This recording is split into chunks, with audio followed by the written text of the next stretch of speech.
I'm sorry, I've forgotten. What was your name again? Your name is... What? Bond. James Bond.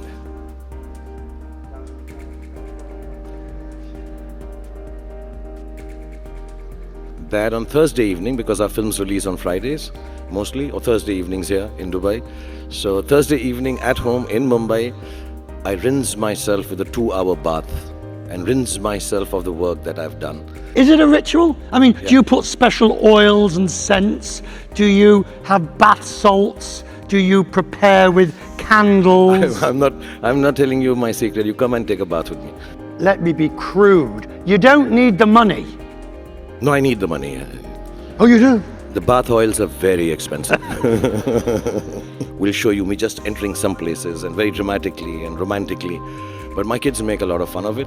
You know, whenever I get a little serious with them, they'll just look at me and say, "Oh my God, he's doing those entries from his video, SRK."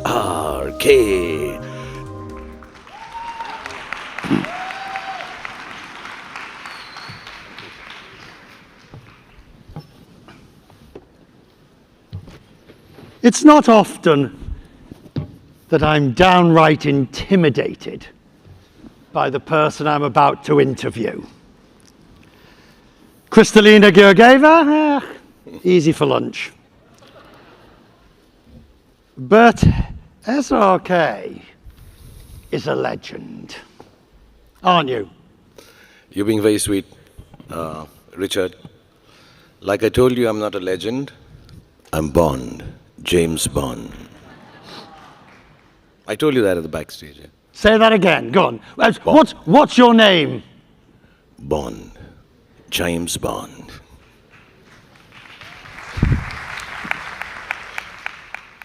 Would you like to play Bond?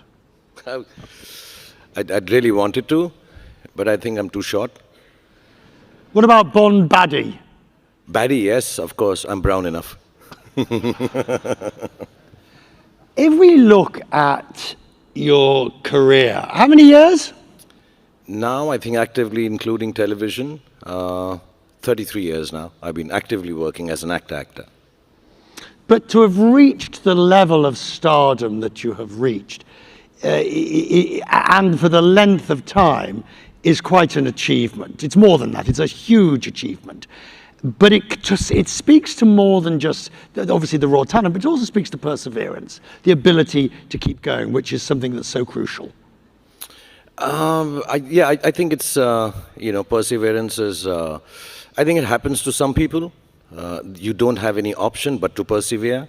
So maybe when I was young, I lost my parents very early, and then you realize that, okay, there's no rewinding this, there's no coming back from death, and you have to continue, make the most of what you have. So I was kind of a youngish orphan, and I had to work my way through it. Or it could be just part of nature, it's the nature of the beast that you are just with dogged determination, you keep on working. Where does that come from? I don't know, I've always tried to analyze it, that, why do I do what I do? Why do I wake up in the morning and just start doing it all over again, even when it's... I think it taught me, the work that I do, making films, the result happens very suddenly. You think you made the best of films, you think it's the nicest of stories to tell, you think the world is going to love it, and you wake up on a Friday morning and realize it's the biggest flop of your career. And you're like, which happened? Which happens more often than not. Or sometimes you don't like a film and that becomes the biggest hit of your career, and you say, like, how did this happen? But what I realized, and I want to say this to everyone actually, and I say this to everyone who's working with me or people who know me, that on Thursday evening, because our films release on Fridays, mostly, or Thursday evenings here in Dubai. So Thursday evening at home in Mumbai, I rinse myself with a 2-hour bath and rinse myself of the work that I've done. Because what happens... Well, hang on. Yeah. Let's talk about that bath. It's a ritual, yeah. Is it a ritual? I mean, do you put special oils and scents? Do you have bath salts? Do you prepare with candles? I'm not telling you my secret. You come and take a bath with me. Easy. I'm an actor. I'll show you how to do it.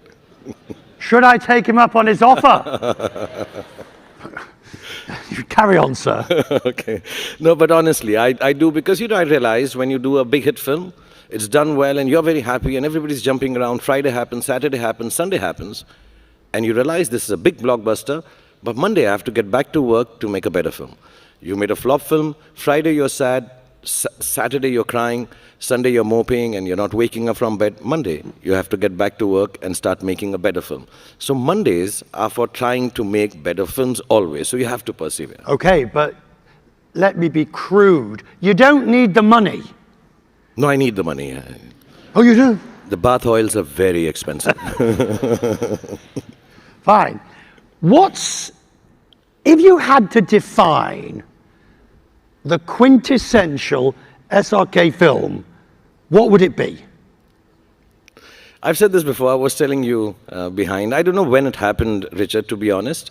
I didn't realize it. I never wanted to be someone who's, like I say, peddling love or seller of dreams.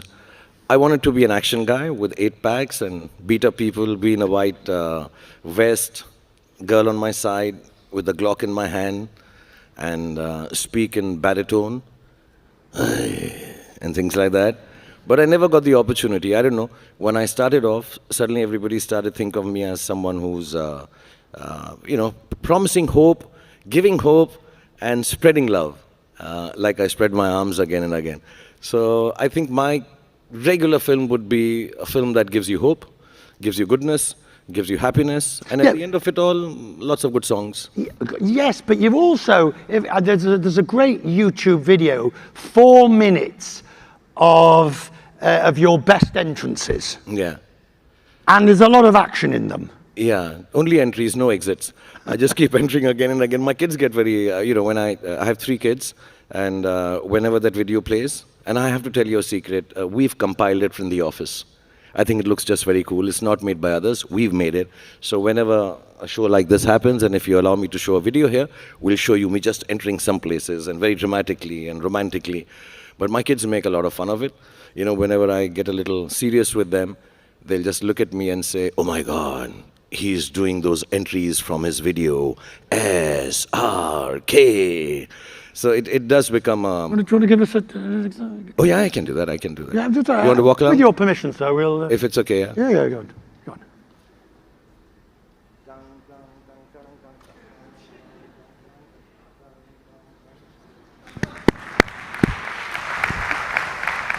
Is there something you would not do? On screen? On screen, I don't know, I wouldn't be... I'd like to give hope in my films. The stories that I tell, I hope they end with hope. I know I've done some really sad films also. I've done films which are tragedies. But somewhere down the line, I just hope that I can give hope in films. So I don't like to give hopeless cinema or hopeless stories, because I think in life and in businesses and in jobs and world, there's enough sadness. So you're extremely well known here, obviously because of the Indian population that is here and elsewhere. But you like it here. You have a home. You are not a here today, gone tomorrow person for Dubai. No. I spend a lot of time here. I have a beautiful house which has been given to me by Nakhil, and it's one of the nicest places in the world because nobody troubles me. And His Excellency, the Prime Minister, also just told me that he stays next to it. So the next New Year party is with him. He's a good neighbor. But it's really nice. I really enjoy being in Dubai. I really love being here. And you find the juxtaposition with going back to Mumbai? No, this is very easy. It's just 2.5 hours away. Right. So I keep dropping in. We come with the kids. And there's so much to do here. I'm sounding like the tourist ambassador of Dubai suddenly, right? Everybody asks about crossover. And I'm no different. Because the more I researched you, the more I wondered. I mean, all right, supposedly 2011 DiCaprio never happened. Supposedly, allegedly, Slumdog Millionaire you turned down, allegedly. Why hasn't the crossover taken place? I don't see why it should. You're a big enough name in your own genre, but why has crossover not taken place? I've said this honestly, but nobody believes it. So I'm going to say it to you very honestly. Nobody's ever offered me any work, crossover, of substance.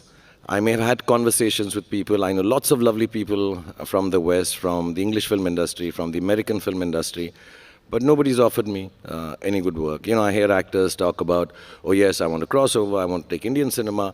I think I still have to learn how to be able to deliver to the audience that likes me. And, you know, instead of spreading myself too thin. And then, yeah, of course, if you've not been offered a job, how do you take it? So really, I've never been offered a film in Hollywood or in England. Yes, Slumdog was there, now that you mention it. And I spent a lot of time with Mr. Boyle. He's very sweet. But I was doing Who Wants to Be a Millionaire on television. Successfully At that time. And I just felt in the story that was being told, the guy who was hosting was very mean. In the story that was being told. And I'm like, you know, I'm here doing Slumdog Millionaire. And the guys who were producing the show wanted me to do the film. I just found it, you know, this guy's, I was cheating and being dishonest as the host. So I just found that it's very strange that I'm being a host and I'm cheating in the film. So I explained to Mr. Boyle that I wouldn't like to do it, please. And they're way better actors than me. And I think Mr. Anil Kapoor did it, and he was fantastic as the host. When the person's getting close to 1 million, or the top in Who Wants to Be a Millionaire, that moment, what do you feel? Genuinely, when I was hosting it, I would hope they win it. I really, really hope they win it. But I've done a quiz show myself, and there comes a point when you think, how close can I get to getting them to win it without... Yeah.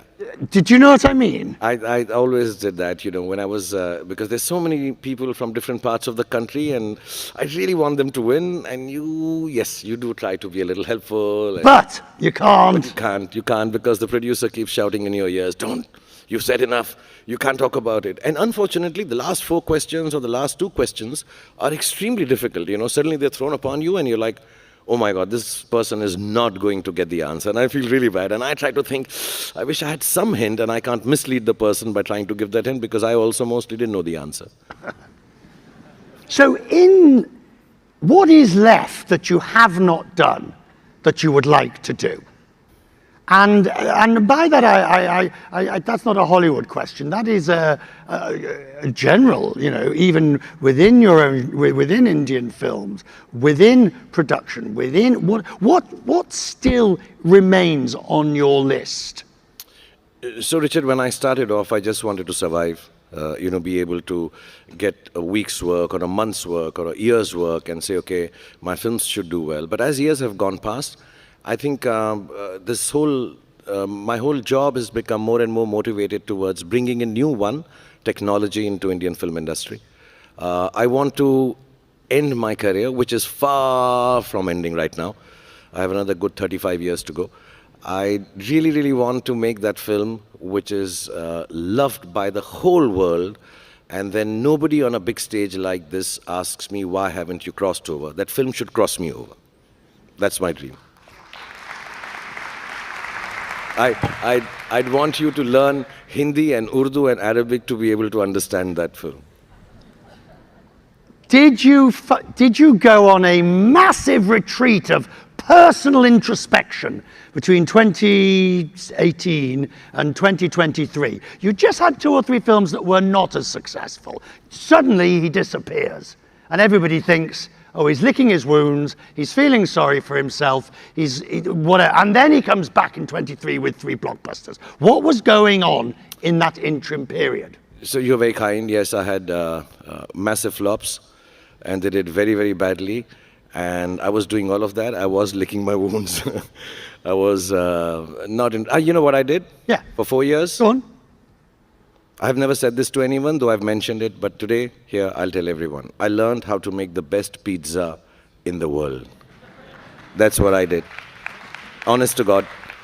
I stopped listening to stories. I stopped wanting to tell stories. I found myself and made myself a small kitchen, and I started learning how to make pizzas. And I learned what you asked me right to begin with, perseverance. Because to get the perfect pizza, it takes millions of square pizzas before you're able to make it completely round. So I learned perseverance, and I will make the best pizza in the world. Can you? No. I'm working on it. Next 4 years, when you don't see me, next But time. was it a difficult moment when your wife and your family and everybody said, will you stop making pizza? Go back to work. Was it difficult to know now is the time to go back? Yeah, actually, there was always a toss-up. I was very glad my family didn't tell me, listen, your pizzas are better than your films, stop making films. so I was glad they turned around and said, no, as good as your pizza is, I think your films are better. They were very encouraging, especially my children, my team, some of them are sitting here, and they said, okay, what you're going to do is tell stories. And I had become indulgent. I'd started becoming too innovative. I was looking for perfection, and I started failing. I needed to look for excellent, I needed to be unique, but I needed to look at the audience, what they want, and I'd stopped hearing the crowds. I used to go where there are thousands and lakhs of people waving at me, but I wouldn't hear or feel what they wanted to see of me. I was going there and waving, and I'm saying, whatever I make, I'll be innovative. So I did a film about a vertically challenged guy. I did a film about a manic, psychopathic fan, and I'm like, no, people just like to see me giving hope and happiness and love, so let's get back to that. And as a result, the movies that you came back to make, and there were 3 of them last year, were huge successes. Therefore, that introspection clearly worked. That clearly did the trick. Yes, mashallah, I think it just helped me realize that whatever you do, you have to do for the people or your consumers or your audiences. And yeah, it also made me realize one very main thing, that don't forget to pray. You have to pray and you have to get back to work. Sir, I'm going to leave you with one. I'm sorry, I've forgotten. What was your name again? Your name is? Bond. James Bond. He's available for the offers. Thank you, sir. Thank you so much, everyone. Khuda Hafiz. Thank you for this session. الحضور الكريم، نستكمل باقي الجلسات في هذه القاعة ظهر هذا اليوم. إلى حين ذلك يمكنكم حضور الجلسات المنعقدة بالتوازي